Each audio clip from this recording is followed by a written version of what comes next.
Security analysis and portfolio మేనేజ్మెంట్లో మనకి ఆర్బిట్రేజింగ్ strategy అనేది చాలా ఇంపార్టెంట్.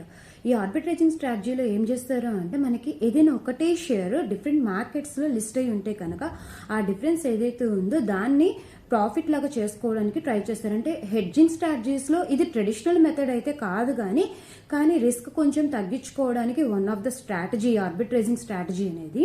అయితే ఇక్కడ ఏం చేస్తారంటే ఫర్ ఎగ్జాంపుల్ ఇప్పుడు ఒక షేర్ ఉందనుకోండి, అది బిఎస్సిలో ఒకలాగా ఎన్ఎస్సిలో ఒకలాగా ప్రైస్ ఉండొచ్చు. ఆ చిన్న డిఫరెన్స్ ఏం చేస్తారంటే ప్రాఫిట్ లాగా చేసుకోవడానికి ట్రై చేయొచ్చు. అలాగే మనకి ఇప్పుడు ఫర్ ఎగ్జాంపుల్ కమోడిటీ మార్కెట్ తీసుకోండి, గోల్డ్ మన ఇండియాలో ఒకలాగా ఉంటుంది, ఇంకో కంట్రీలో ఒకలాగా ఉంటుంది అనమాట. సో ఆ డిఫరెన్స్ అనేది కూడా మనం క్యాష్ చేసుకోవచ్చు.